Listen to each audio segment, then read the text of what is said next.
Ce n'est qu'un voyage de travail avec mon mari de travail, a-t-elle dit. Ne sois pas si peu sûr de toi. J'ai simplement hoché la tête. Quand elle est revenue, la maison était vide. Puis son patron a appelé, la voix tremblante, il n'a pas seulement divorcé de toi. Émilie, s'il te plaît, dis-moi que tu ne l'as pas fait. Elle a emballé le chemisier comme si de rien n'était. Celui en soie d'un profond bordeaux. L'étiquette était encore dessus. Je l'avais vu le faire défiler sur son téléphone des mois auparavant et marmonner quelque chose comme « trop pour le bureau ». Apparemment, Denver a un code vestimentaire différent.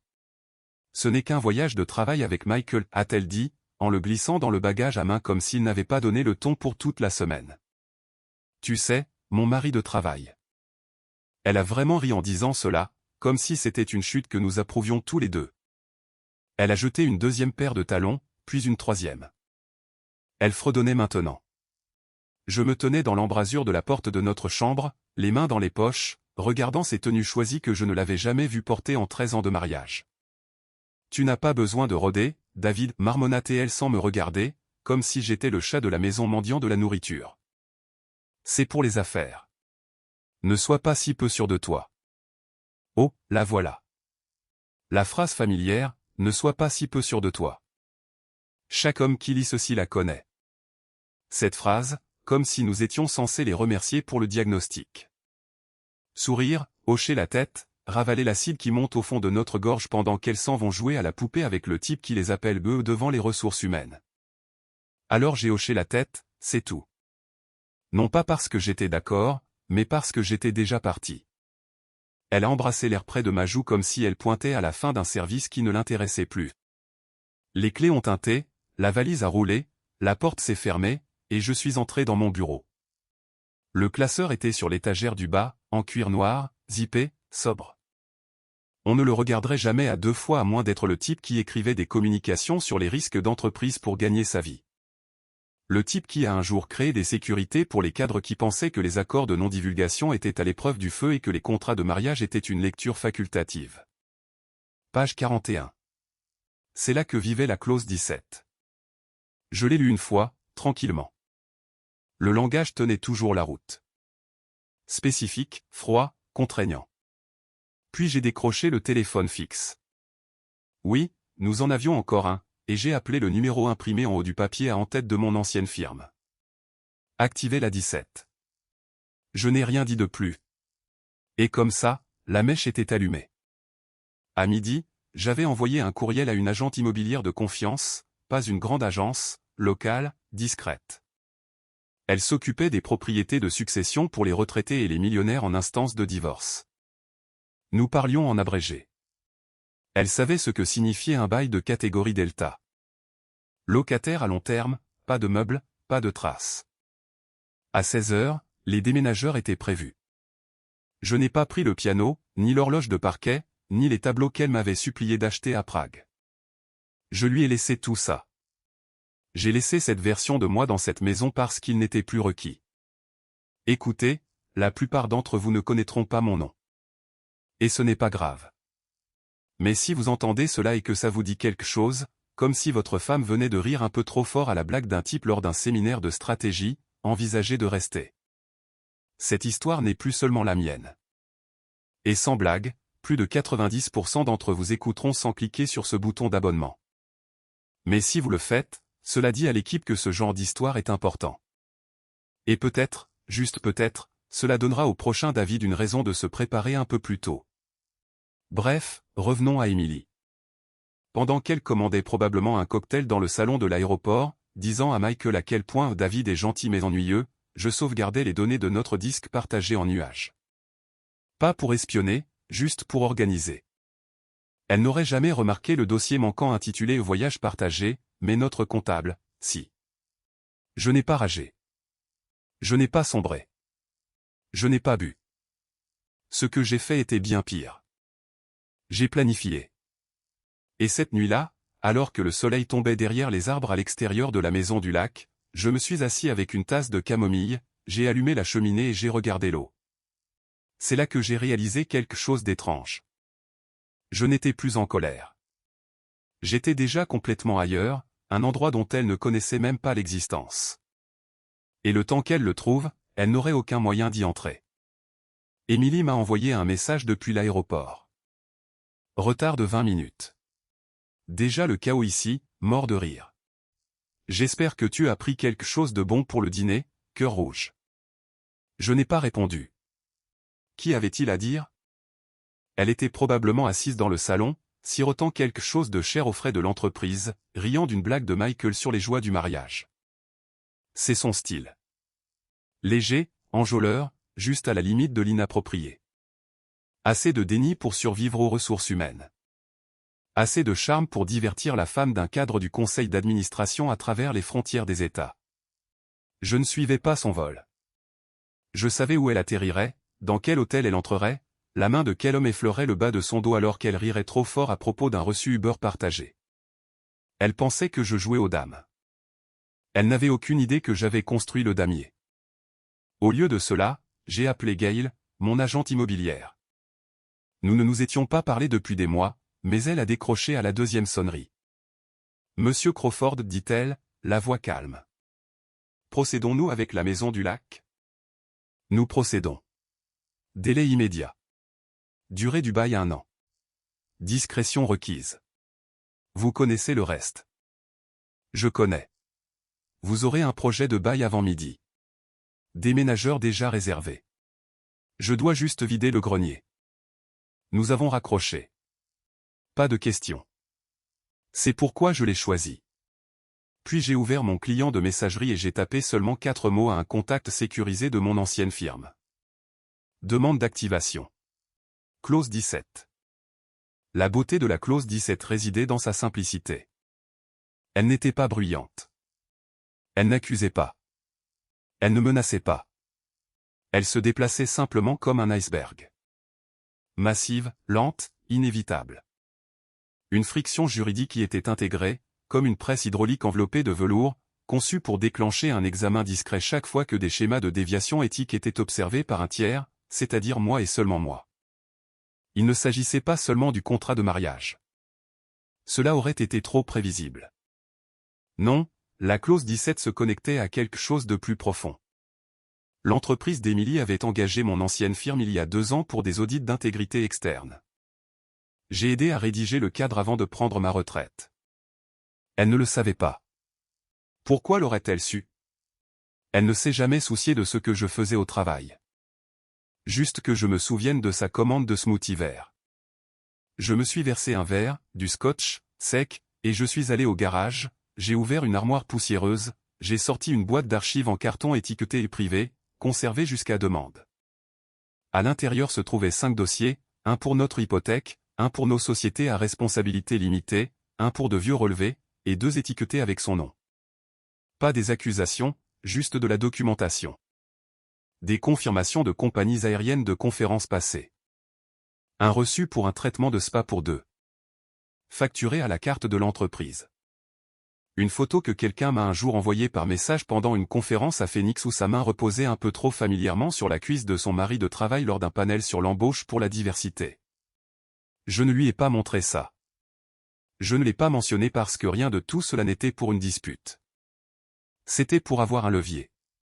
Au coucher du soleil, la maison du lac était officiellement retirée du marché. J'avais signé le bail moi-même électroniquement en tant que propriétaire unique. Ce n'était pas seulement une retraite, c'était mon pare-feu. J'ai programmé le virement bancaire pour racheter sa part de l'appartement en utilisant une société à responsabilité limitée qu'elle avait oublié que nous avions créée à l'époque où nous pensions faire de la spéculation immobilière à des fins fiscales, avait-elle dit. Je l'ai laissé garder le terme. Tout était propre, discret, légal.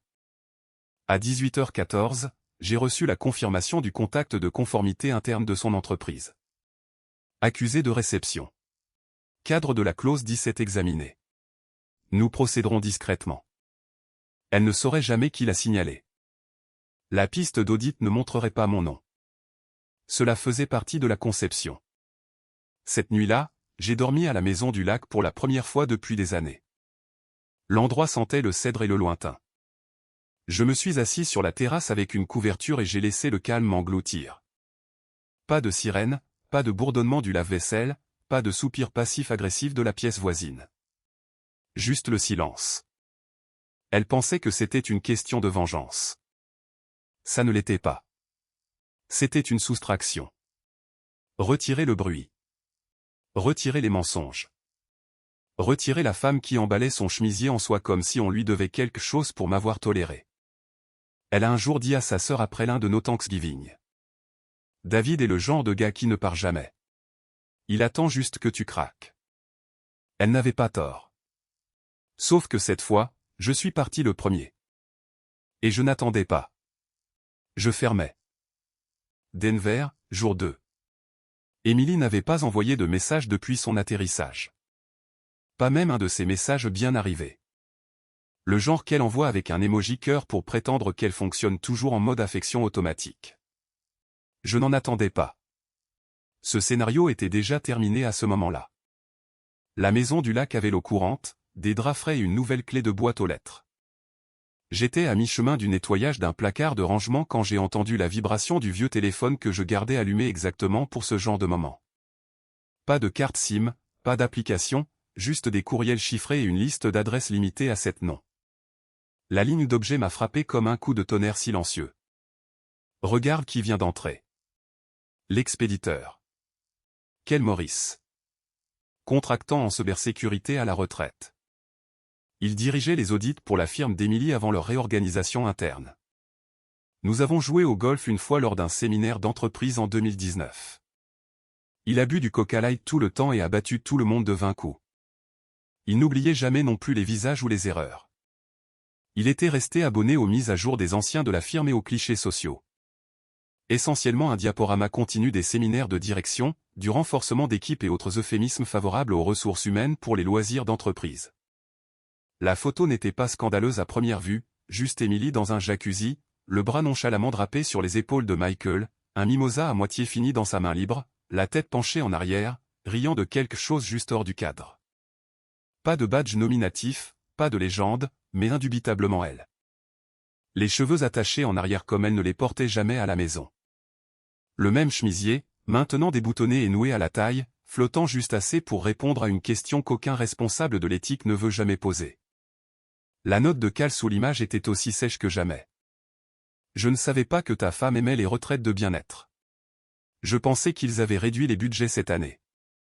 J'ai regardé l'image, non pas avec le cœur brisé, même pas avec colère, juste une confirmation. Pas qu'elle trichait. Je le savais déjà. Mais qu'elle était visible, publique, qu'elle ne se souciait plus de qui la voyait. J'ai transféré la photo à une seule adresse, puis j'ai supprimé le message et l'image, pas seulement de la boîte de réception. J'ai accédé au lecteur sécurisé du téléphone et j'ai effacé complètement le bloc de stockage, non pas parce que j'étais inquiet pour la vie privée, mais parce qu'il ne s'agissait jamais de conserver des preuves. Il s'agissait d'activer des résultats. Je n'avais pas besoin de la photo pour le tribunal. Je n'irai pas au tribunal. J'avais besoin de la photo parce qu'elle déclenchait la sous-clause 17b. La confirmation visuelle d'une conduite jugée préjudiciable à la réputation des partenaires partagés ou fiduciaires sera traitée comme une violation de l'éthique, indépendamment de l'infidélité physique. Mon langage, sa signature, enfouie dans un dossier appelé l'exception pour les cadres. Elle ne l'avait jamais lu. L'image transférée n'est pas allée à un avocat. Elle est allée à un vieil ami de la surveillance de la conformité, pas au service juridique interne, à l'éthique, un département beaucoup moins intéressé par l'ILADI, elle a dit et beaucoup plus intéressé par ce qui est enregistré, ce qui est sur la liste de paix. Et qui se fait virer avant la réunion du conseil d'administration du trimestre prochain. 2 heures plus tard, j'ai reçu une notification silencieuse. Fichier reçu, horodatage enregistré, flux d'audit initié. C'est tout. Pas de drame, pas de réponse, juste le vrombissement du moteur qui démarre. J'ai fermé l'ordinateur portable et j'ai sorti les poubelles. Littéralement. De vieux reçus, des photos restantes d'un voyage de camping que nous n'avons jamais vraiment fait. Une boîte étiquetée et carte d'anniversaire, principalement achetée en magasin, signée avec des messages de 3 secondes comme « Je t'aime toujours, Dans la poubelle. Hors de mon système. Pendant ce temps, quelque part au Colorado, Emily flottait dans la chaleur, les yeux fermés, entourée de bulles et de mensonges, et de la voix d'un autre homme lui disant qu'elle était toujours intéressante. Elle n'avait aucune idée que la photo existait, encore moins de ce qu'elle signifiait, et absolument aucune idée que dans 24 heures, son badge ne fonctionnerait plus. Sa boîte de réception disparaîtrait, et son patron, Michael, commencerait soudainement à chuchoter des mots comme exposition et malversation dans un téléphone dont il ne saurait pas qu'il était surveillé. Parce qu'Emily n'a jamais pensé que l'homme silencieux dans son lit était capable de quoi que ce soit d'autre que le silence. Elle a confondu le calme avec la faiblesse. Et maintenant, elle riait dans un jacuzzi pendant que les fondations même sous elle commençaient à pourrir. Silencieusement, élégamment, légalement. Elle a emporté des talons pour Denver. Elle aurait dû emporter un avocat. La porte ne s'est pas ouverte comme d'habitude. C'est la première chose qu'elle a remarquée. La résistance, le léger changement de pression atmosphérique, comme si la maison expirait quand elle entrait. Emily a fait rouler sa valise par-dessus le seuil et s'est arrêtée. Aucune odeur de bougie, aucun faible bourdonnement du lave-vaisselle dans son cycle habituel du dimanche soir. Juste le silence. David, a-t-elle appelé, la voix déjà plus mince qu'elle ne le voulait. Pas de réponse. Le hall d'entrée était sombre. Ses talons claquaient contre le carrelage plus fort que d'habitude. Elle a allumé la lumière et a cligné des yeux. Le miroir avait disparu. La table d'appoint aussi. Même le tapis avait été enroulé et remplacé par du parquet nu. Elle a tiré sa valise vers le salon et s'est figée. Pas de canapé, pas de table basse, pas de photo de mariage encadrée sur le manteau de la cheminée. Celle du Maine où elle était pieds nus et il avait ce sourire rare, presque un rictus, parce qu'elle avait chuchoté quelque chose à propos de s'enfuir pour se marier. Le cadre avait disparu. Le manteau de la cheminée aussi. Littéralement, la cheminée avait été scellée avec du placoplâtre, sans joint. Elle s'est dirigée vers la chambre, la panique montant, le souffle court. La porte de la chambre était ouverte, les lumières déjà allumées. Le cadre du lit se tenait seul, dépouillé de draps, de couettes, d'oreillers, même du protège-matelas. Une seule table de chevet restait, celle qu'elle n'utilisait jamais. Elle s'est approchée du placard et l'a ouvert brusquement. Un seul cintre se balançait doucement sur la tringle, comme pour se moquer d'elle. Collé à l'intérieur de la porte se trouvait un seul carré de papier plié une fois. Elle l'a ouvert. 4 mots, tapés. Rien ici n'était accidentel. Pas de signature. Elle a reculé comme si quelqu'un l'avait giflé. Son téléphone était déjà dans sa main avant qu'elle ne s'en rende compte. Messagerie vocale. David, qu'est-ce qui se passe bordel? Rappelle-moi tout de suite. Qu'est-ce que c'est? On s'est fait cambrioler? Est-ce que tu te fiches de moi? Elle a mis fin à l'appel, a immédiatement recomposé. Rien. Elle a fait défiler vers le bas, a trouvé un nom différent. Michael, son patron. Il a décroché à la deuxième sonnerie. Bruit de fond. Une sorte de télévision, peut-être. Emily. Sa voix n'était pas sévère. Elle n'était pas en colère. Elle était effrayée. Elle a cligné des yeux. Michael. Il a fait une pause. Emily, as-tu fait quelque chose de stupide? Quoi? De quoi tu parles? David est parti. Il a vidé toute la maison. Il a laissé une note. Il ne répond pas. Est-ce qu'il t'a appelé? Michael avait l'air de faire les 100 pas. As-tu soumis des remboursements du voyage? Demanda-t-il à voix basse.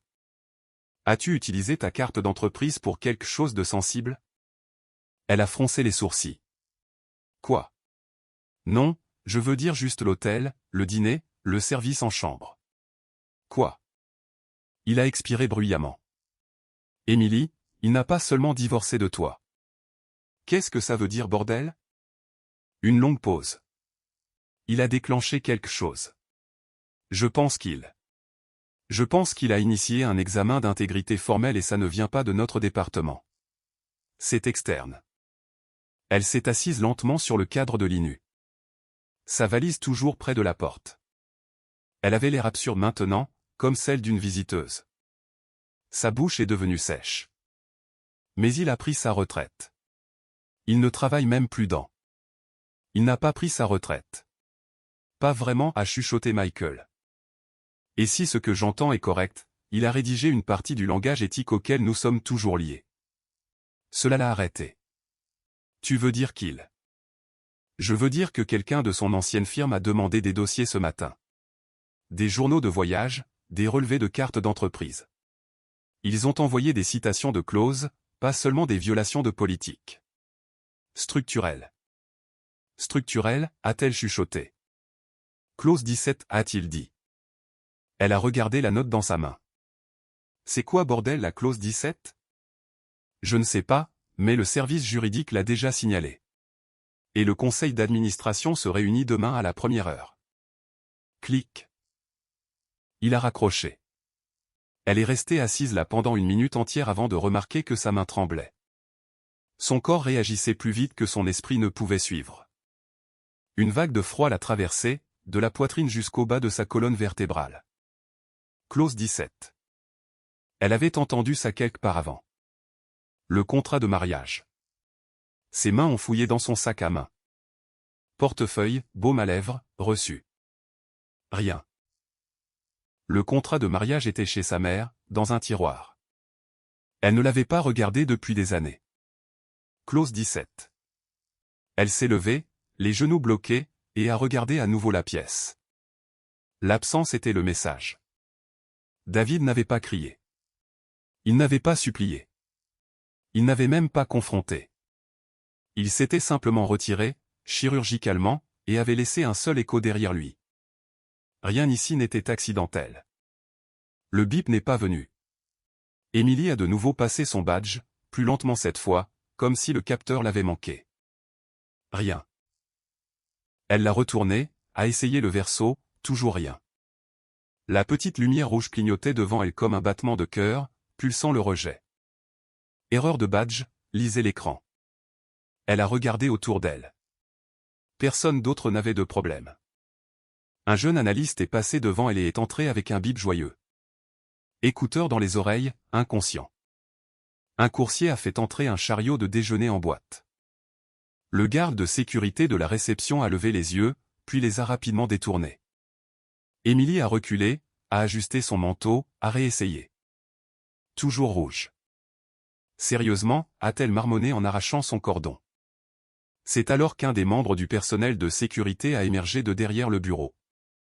D'âge moyen, posture raide, les mains jointes devant lui comme s'il avait répété cette conversation exacte.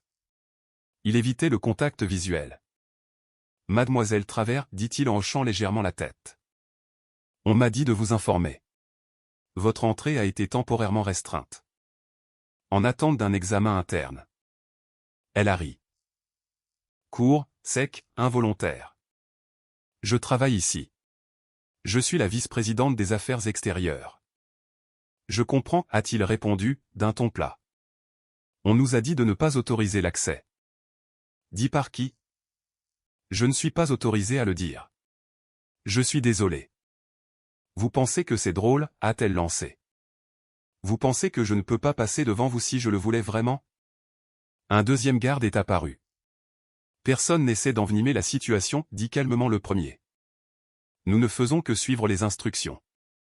Émilie a reculé en secouant la tête. Ce devait être une erreur. Elle a ouvert son téléphone.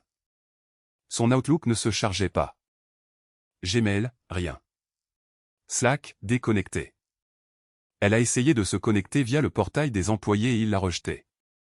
Compte non reconnu. La nausée l'a frappée comme une vague.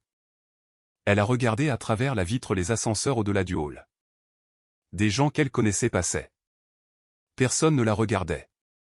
À l'intérieur, elle pouvait voir les lumières de la grande salle de conférence allumées. Les stores partiellement ouverts, des costumes, des ordinateurs portables, une pile de dossiers rouges qu'on se passait. Pas une réunion décontractée du lundi. Éthique d'urgence. Mais Michael n'était pas là.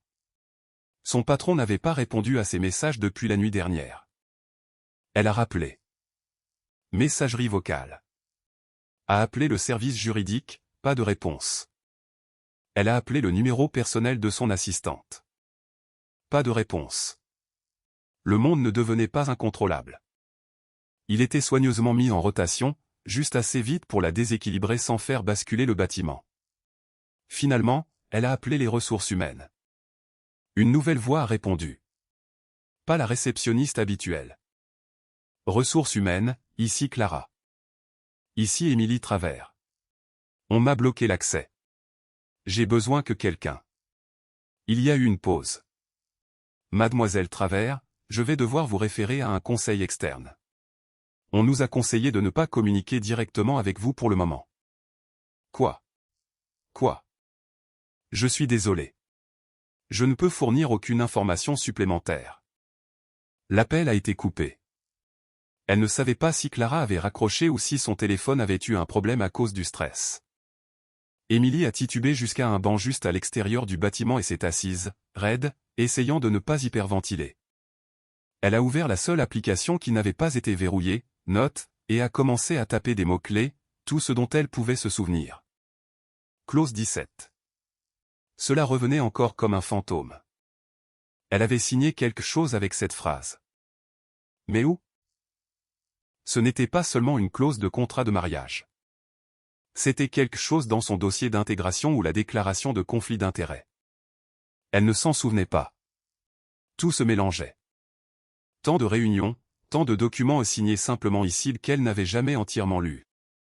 Jargon juridique, texte standard. Sauf que David n'écrivait pas de texte standard. Il écrivait des armes. Et maintenant, les pièces s'assemblaient. La clause 17 était la sienne. Le comité d'éthique n'était pas là par hasard. Ils étaient là parce que quelqu'un avait activé un déclencheur. Précis, chirurgical. Une clause enterrée assez profondément pour que le service juridique doive vérifier si elle était toujours valide. Elle l'était.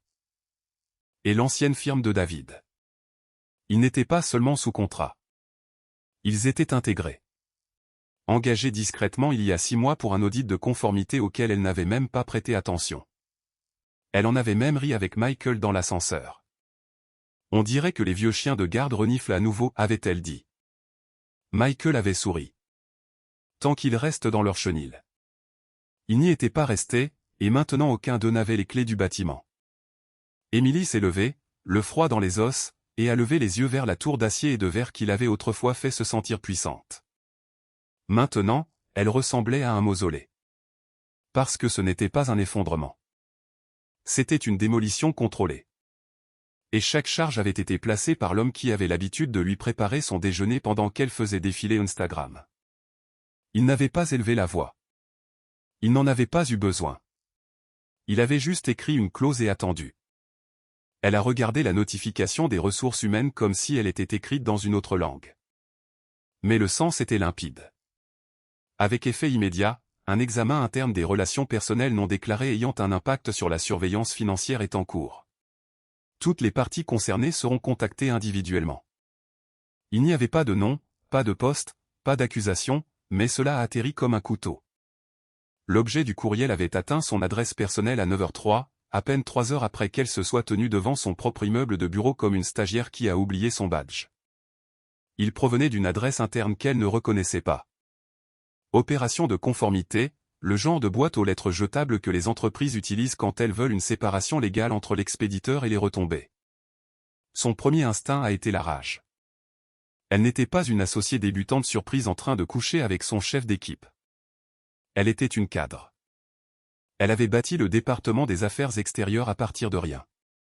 Elle gérait les crises, inventait des histoires. Elle savait où les cadavres étaient enterrés parce que la moitié du temps, elle aidait à les enterrer. Et maintenant, on l'ignorait. Elle a de nouveau appelé Michael. Pas de réponse. A envoyé un message. Je dois te parler. Ça dégénère. Rien. Elle a fait les 100 pas dans la chambre d'amis de sa mère. Le téléphone collé à l'oreille alors qu'elle composait le numéro du service juridique. Bonjour, ici Émilie Travers, a-t-elle dit quand la réceptionniste a décroché. Je dois parler à quelqu'un du service juridique à propos de cet examen. On vient de me bloquer l'accès à mes comptes. Je suis désolé, mademoiselle Travers, a dit rapidement la voix avec le ton de quelqu'un qui récite un script. On nous a conseillé de ne pas engager de communication directe avec vous pour le moment. Des protocoles de conflit d'intérêts sont en place. Émilie a cligné des yeux. Je travaille là-bas. Vous me connaissez. Vous m'avez vu à chaque Noël pendant 8 ans. Je comprends. Cette décision a été prise conjointement par la conformité exécutive et le service juridique. Qui diable a approuvé ça? Je ne suis pas autorisé à en discuter davantage. Clic. Elle est restée sur place, écoutant le silence qui a suivi comme s'il pouvait lui donner une réponse. Sa mâchoire s'est crispée. Elle a essayé de se connecter au portail distant de l'entreprise depuis son iPad juste pour accéder à son calendrier. Ses contacts. Accès refusé. Le message clignotait dans une police neutre. Vos identifiants ont été désactivés. Veuillez contacter l'administrateur système. Elle a jeté la tablette sur le lit. Qu'est-ce qui se passait, bordel? Personne ne l'avait confrontée. Pas de courriel des ressources humaines demandant de clarifier une activité de voyage récente. Pas de réunion préliminaire, pas de signalement sur ses notes de frais, rien, juste une suppression. Il ne gérait pas cela comme une erreur. Il le gérait comme un confinement. Il lui a fallu moins de 5 minutes pour passer de l'incrédulité à l'accusation. Elle a appelé un collègue de la finance, quelqu'un avec qui elle était allée à l'université. Pas de réponse. A laissé un message, puis un autre. Un autre silence. Elle a ouvert son LinkedIn, a vérifié ses messages. Déjà un nouveau message de la page de l'entreprise. Nous prenons l'intégrité au sérieux. Notre engagement envers une surveillance impartiale garantit la responsabilité à tous les niveaux. Les commentaires affluaient déjà. Fier de travailler ici. La transparence est importante. Elle avait envie de vomir. Puis, sous le message, elle l'a vu. Un commentaire de quelqu'un nommé Gr Fanning. Il était temps. Vous auriez dû examiner les voyages des cadres l'année dernière. Son estomac s'est retourné. Ce nom ne lui était pas familier, mais le moment, il correspondait exactement au dernier audit de David. Celui qu'il avait dit être mineur. Juste avant sa fête de départ à la retraite. Elle n'y avait même pas assisté. Elle était en voyage. Le nom de David n'était sur rien. Ni sur le courriel, ni sur les journaux système, ni sur la note de service, mais ses empreintes digitales étaient partout. Parce qu'il n'avait pas besoin de reconnaissance. Il avait besoin de distance. Elle lui avait dit un jour qu'il ne comprenait pas comment fonctionnaient les vraies affaires. Mais ça, c'était la chose la plus à faire qu'elle ait jamais vue. Il ne la virait pas. Il la rendait insignifiante, lentement, stratégiquement, sans dire un mot. Parce que s'il le disait, elle pourrait le nier. Mais si personne ne parle, elle est juste partie. Une responsabilité, en attente d'examen, un titre qu'ils essaient d'éviter. Émilie a regardé le mur, prenant soudain conscience du silence de son téléphone. Pas d'alerte, pas d'appel, pas d'invitation à des réunions. Et pour la première fois de sa carrière, elle a réalisé qu'elle n'était pas seulement à l'extérieur. Elle n'avait même plus de porte à laquelle frapper. Quelque part, David buvait probablement du thé, lisait, souriait, peut-être. Parce qu'il connaissait ce genre de fin. Pas explosive, pas chaotique, juste silencieuse. En tout, le trajet jusqu'à la maison de sa mère lui a semblé plus long que d'habitude. Émilie serrait le volant, les jointures blanches, son cerveau oscillant entre l'incrédulité et la fureur. Sa boîte de réception était morte, son calendrier effacé. Michael était devenu silencieux. Et David, il aurait tout aussi bien pu disparaître de la surface de la terre. Sa mère l'a accueilli avec un froncement de sourcils confus et un baiser sur la joue. « Tu es pâle. Qu'est-ce qui se passe? Est-ce que David va bien ?» Émilie a marmonné quelque chose sur le fait d'avoir besoin de prendre quelques affaires. N'a pas répondu aux questions. Ne s'est pas assise. Elle est allée directement au placard du couloir. Celui avec les boîtes que personne n'avait touchées depuis la dernière année fiscale. 4e étagère. Coin arrière. 2 boîtes d'archives noires étiquetées au charpie délavé. Mariage et juridique. Elle les a descendues toutes les deux, éparpillant de vieilles enveloppes, des négatifs de photos enroulés, un corsage séché qui a soulevé de la poussière en touchant le sol. Rien de tout cela n'avait d'importance. Elle a déchiré la boîte juridique, jetant de côté des formulaires médicaux, des polices d'assurance, leur ancien testament commun. Puis ses doigts ont trouvé la grosse enveloppe en manille. Contrat de mariage. Elle ne l'avait pas regardé depuis plus d'une décennie. À l'époque, ce n'était qu'une case de plus à cocher avant la cérémonie. David l'avait demandé sans émotion. Calmement, presque en s'excusant. J'ai travaillé trop longtemps pour que tout disparaisse dans une dispute, avait-il dit. Ce n'est pas personnel. Elle avait ri et avait balayé cela d'un geste de la main. D'accord, tu n'as pas à t'expliquer. Je te fais confiance. Elle avait parcouru peut-être la première page, 2 verres de vin dans le nez, pendant un week-end où elle était trop distraite par les couleurs des serviettes et les acomptes de la lune de miel pour se soucier des clauses. Elle s'est laissée tomber sur le sol du couloir, les jambes croisées comme une enfant, et a feuilleté les pages maintenant avec des mains tremblantes. La clause 17 était à la page 6. Elle n'a pas respiré en la lisant. En cas d'infidélité documentée, la partie B renonce à tout accès à la propriété conjugale, y compris les résidences secondaires, les véhicules et toute participation détenue conjointement, sauf modification contraire par écrit et notariée avant l'événement en question. Partie B et Émilie Travers. Ce n'était pas vague. Ce n'était pas symbolique.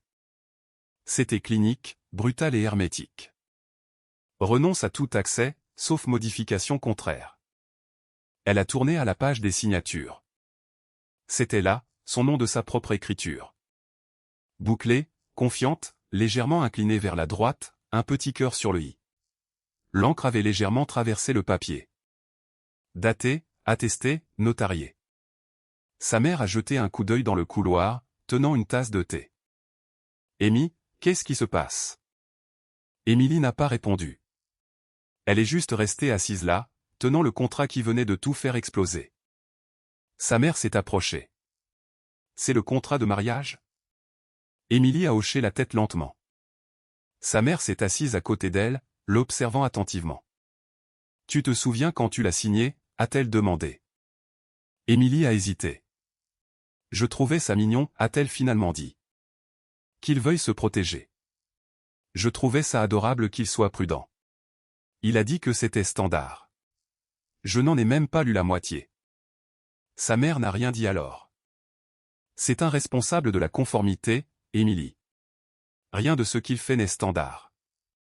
La clause 17 n'était pas sortie de nulle part. Ce n'était pas une réaction. C'était une architecture. Une structure silencieuse construite il y a longtemps, renforcée par chaque moment négligé, chaque week-end ignoré qu'il passait dans son bureau à mettre à jour des documents.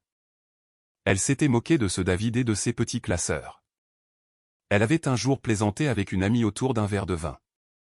Cet homme pourrait organiser des funérailles à l'avance et t'envoyer une facture pour l'émotion. La blague n'était plus drôle maintenant. C'était une prophétie. Elle a de nouveau feuilleté le contrat de mariage. Chaque mot ressemblait à un compte à rebours dont elle ne savait pas qu'il tournait. Les véhicules, à son nom. L'appartement, techniquement commun, mais sous l'égide d'une société à responsabilité limitée que David avait créée et financée. Elle avait signé ses papiers aussi, aveuglément. Elle a sorti son téléphone et a essayé d'accéder au compte hypothécaire en ligne. Accès refusé. Pas son nom au dossier. Même la voiture, le VUS Lexus qu'elle avait conduit à l'aéroport, était enregistré par le biais d'une flotte d'entreprises, pas en sa propriété personnelle. Tout s'est éclairci. Elle avait vécu dans l'illusion de l'égalité. Il avait construit un pare-feu, non pas pour la blesser, mais pour se protéger. Le silence qui a suivi n'était pas vide. Il était final. Émilie a pressé ses paumes sur ses yeux jusqu'à ce qu'elle voie des étoiles, puis a refermé le contrat de mariage. Il n'y avait plus rien à contester. David n'avait pas tout pris. Elle le lui avait donné, avec un cœur sur le i. Son téléphone a sonné à 19h46. Elle a failli le faire tomber. Pendant plus de 48 heures, il avait été une brique morte. Pas d'appel, pas de message, pas de rappel de calendrier, juste un écran plein de tentatives de plus en plus désespérées de se reconnecter à des systèmes qui ne la reconnaissaient plus. Les contacts qu'elle avait autrefois en numérotation rapide étaient maintenant filtrés par des réponses d'absence du bureau ou le silence. Mais ce numéro, elle le connaissait encore par cœur. Michael, a-t-elle répondu avant la deuxième sonnerie. Michael. Enfin. Qu'est-ce qui se passe, bordel? On me traite comme une criminelle et personne ne veut me dire. Sa voix a traversé sa spirale. Silencieuse, tendue. Émilie, s'il te plaît, dis-moi que tu n'as rien mis sur tes notes de frais. Les mots l'ont glacé. Quoi? Non, je veux dire juste l'hôtel et... Il l'a interrompu. Les photos, a-t-il dit à peine au-dessus d'un murmure. Le reçu de la chambre, l'eurodatage correspond aux métadonnées de localisation, les frais de minibar. Te rends-tu compte à quel point ça a l'air mauvais? Elle s'est levée lentement du canapé, le contrat de mariage toujours ouvert sur la table basse devant elle comme un cadavre. Elle n'avait pas eu le courage de l'enterrer. Sa mère dans la pièce voisine a mis la télévision en sourdine. Michael, a-t-elle commencé, essayant de stabiliser sa voix. C'était un voyage d'affaires. Tu l'as approuvé. Nous avons partagé une chambre une fois. Ce n'était pas illégal. Tu ne l'as dit à personne, a-t-il dit sèchement. Tu n'as pas divulgué la relation. C'est une violation de l'éthique et de la surveillance financière. Ce n'était pas une relation, a-t-elle lancé. Alors pourquoi le service juridique appelle ça de la fraude, a-t-il rétorqué. Silence. La gorge d'Émilie s'est nouée. Elle a essayé de formuler une réponse, mais son cerveau se précipitait déjà en arrière, retraçant chaque dîner, chaque verre, chaque taxi qu'elle et Michael avaient partagé sous l'étiquette de collaboration. Tu ne comprends pas, a-t-elle finalement étouffé. David, c'est lui qui fait ça. Il a tout manigancé. Il est derrière tout ça. Non, c'est toi qui ne comprends pas, a dit Michael. Maintenant, il semblait essoufflé, pas en colère, terrifié. Le service juridique ne parle pas de David. Il parle de toi. C'est toi dont le badge est bloqué. C'est toi dont ils effacent l'accès. C'est toi qui es dans chaque note de frais signalée. Mais nous contournons tous les règles, a-t-elle chuchoté. Nous avons tous mis des choses sur nos notes de frais. Il y a contourné, a-t-il sifflé. Et puis il y a l'utilisation abusive systématique avec un conflit non divulgué. Sais-tu même ce que cela signifie dans cette industrie? Ses genoux ont fléchi et elle est retombée sur le canapé. Ils font appel à des auditeurs externes, a-t-il poursuivi. Pas seulement pour toi, pour moi, pour tout notre département. Le conseil d'administration est furieux. Je viens de passer 1 heure avec un conseil externe à essayer d'expliquer pourquoi il y avait 4 frais consécutifs pour le service en chambre sous ton nom. 2 jours après un séminaire de formation qui n'a jamais officiellement existé sur notre calendrier. Je ne pensais pas que quelqu'un, a-t-elle commencé. C'est ça le problème, a-t-il lancé. Tu n'as pas pensé. Tu as supposé que personne ne regardait. Je ne savais pas que David avait encore de l'influence. Il ne s'agit pas de ton mari, a explosé Michael. Il s'agit de nous, de toi qui as soumis des documents qui violaient plusieurs niveaux de conformité. Et maintenant, il passe tout en revue. Chaque relevé trimestriel, chaque prime, chaque recommandation d'employé que tu as signé, tout. Le silence a de nouveau pesé, puis plus doucement. Émilie, qu'as-tu fait d'autre? Ses lèvres ont bougé, mais rien n'est sorti parce que la vérité était qu'elle ne savait pas. Plus maintenant. Les voyages innocents, les dîners avec des clients qui n'étaient que tous les deux, les cadeaux qu'elle a notés comme appréciation des fournisseurs, les jours supplémentaires dans des complexes hôteliers qui se trouvaient tombés sur de longs week-ends. Chaque détail se brouillait maintenant. Qu'est-ce qui était personnel? Qu'est-ce qui était professionnel? Qu'est-ce qui était pratique? Elle avait joué le jeu comme tout le monde le jouait. Mais elle avait oublié la seule règle qui comptait. Ne laisse pas de traces écrites si ton mari a inventé le foutu papier. Je te rappelle, a-t-elle marmonné et a raccroché avant qu'il ne puisse répondre. Puis elle a regardé le reçu de la chambre de Denver, toujours froissé dans son sac à main. La sortie. Une chambre, lit king size, 2 personnes listées, facturée à la carte d'entreprise, signée de son nom. Elle n'y avait même pas jeté un coup d'œil quand il a été imprimé. Trop occupée à commander le dessert. Maintenant, cela ressemblait à la pièce à conviction numéro 1 dans une affaire fédérale. L'appel ne l'a pas seulement secoué. Il a brisé quelque chose de fondamental. Parce que pour la première fois, Émilie a réalisé que ce n'était pas une question de mariage raté. C'était une question de fraude d'entreprise. Et elle pourrait non seulement perdre son emploi. Elle pourrait tout perdre. La sonnette a retenti juste après midi. Sa mère a appelé de la cuisine. « Tu attends quelque chose, Amy ?» Émilie n'a pas répondu. Elle était sur le canapé, toujours dans les vêtements de la veille, regardant son téléphone comme s'il pouvait se rallumer et lui dire que tout n'était qu'un bug. Que son badge fonctionnait à nouveau, que son nom n'avait pas déjà commencé à se dissoudre de l'organigramme de l'entreprise. Elle a entendu la moustiquaire grincer, la pensée d'un paquet atterrissant à l'intérieur, et le tap-tap familier des pantoufles de sa mère qui s'approchait. « C'est pour toi », a dit sa mère, en lui tendant une épaisse enveloppe en carton. Pas d'adresse de retour, juste son nom imprimé en lettres capitales propres. Émilie s'est redressée lentement, ses mains déjà engourdies. À l'intérieur se trouvait une seule enveloppe blanche, papier de haute qualité, sceau en relief, le genre que les entreprises utilisent quand elles veulent que vous sachiez que c'est formel avant même de l'ouvrir. Elle l'a décollé et son souffle s'est coupé. Au conseil d'administration. Elle était datée de près de 4 mois. L'entête était simple, mais le nom en dessous n'était pas David. C'était D.W. Crawford, consultant en surveillance externe. Elle a cligné des yeux fortement, la relisant. Ses mains ont commencé à trembler avant même qu'elle n'atteigne le 2e paragraphe. Ceci n'est pas une plainte. C'est une demande de clarification. J'ai observé un schéma d'activité de dépenses liées au voyage qui pourrait tomber en dehors du champ d'application de vos protocoles d'éthique interne. En particulier des dates qui se chevauchent entre des voyages financés par l'entreprise et des registres d'événements non officiels. J'ai joint 6 exemples anonymisés pour examen, y compris la documentation à l'appui. Les pièces jointes étaient agrafées derrière la lettre. Elle les a feuilletées. Pièce à conviction 3. Denver, il y a 6 mois. Un service en chambre d'hôtel de charme commandé à 1h12. 2 plats principaux, champagne. Chambre répertoriée sous le nom de Michael Fanton. Mode de paiement, carte d'entreprise se terminant par 2398. Invité attaché au reçu, Émilie Travers. Son cœur battait la chamade dans sa gorge. Ce n'était pas seulement le voyage à Denver. La pièce à conviction 1 provenait de San Diego. La pièce 5, de Toronto. Chacune accompagnée de dates, de reçus et, dans un cas, d'une photo de son badge scanné dans le salon exécutif d'un hôtel dont elle ne se souvenait même pas avoir fait rapport. Pas d'accusation, juste des données présentées comme des pièces de puzzle, tranquillement assemblées par un homme dont personne dans le bâtiment ne se souvenait même comme une menace. Elle est revenue à la lettre de motivation, parcourant la ligne de clôture. Je comprends que cela puisse nécessiter de la discrétion. Mon rôle ici n'est pas de perturber, mais d'informer.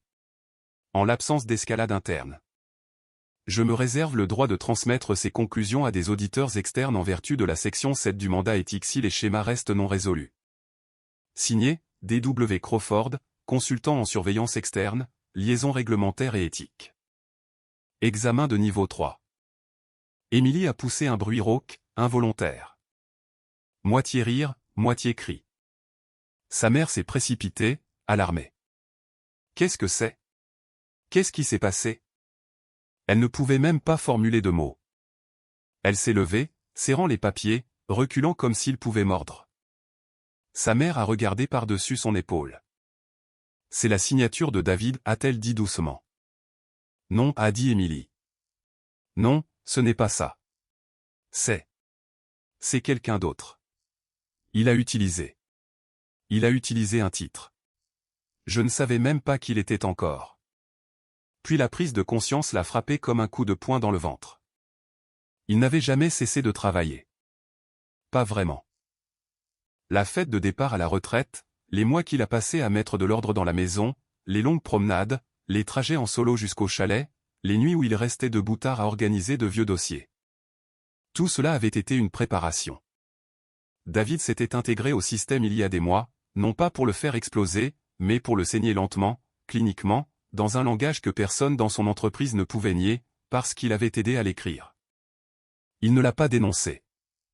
Il n'a pas ragé, ni menacé, ni envoyé de messages exigeant des réponses.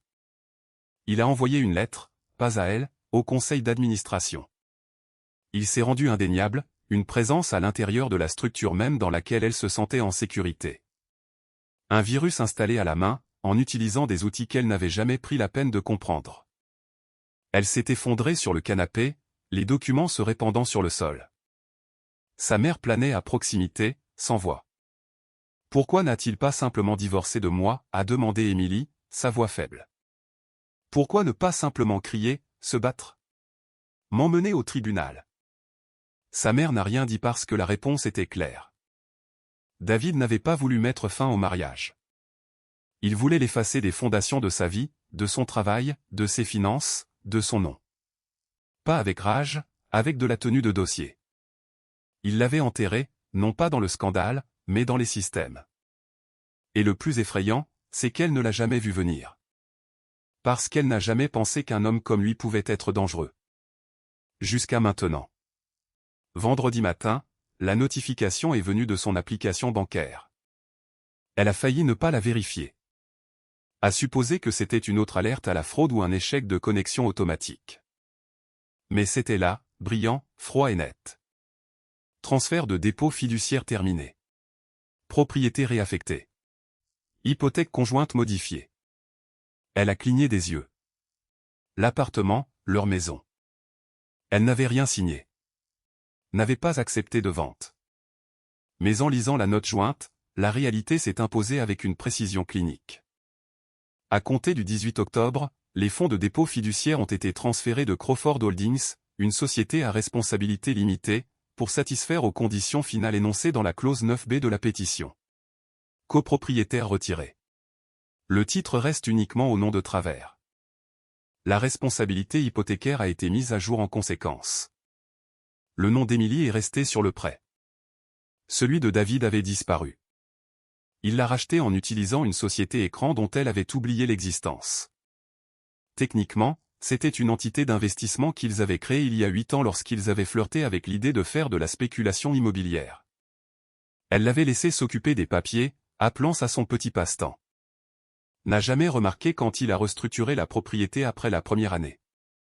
Maintenant, il l'utilisait comme un scalpel. Les fonds provenaient de leur capital commun, mais étaient détournés par le biais d'une société à responsabilité limitée qui le protégeait légalement et financièrement. Elle serait responsable de la dette restante, de l'entretien, des impôts, et comme elle résidait encore techniquement chez sa mère, l'exposition légale était entièrement la sienne. Il ne s'est pas battu avec elle pour la maison. Il l'a laissée debout et est parti avec le sol sous elle. 1 heure plus tard, son téléphone a de nouveau vibré. Courriel, pas d'objet, pas de corps, juste une pièce jointe. Elle l'a ouverte. Une photo. Granuleuse, scannée à partir de papier. C'était une seule clause surlignée.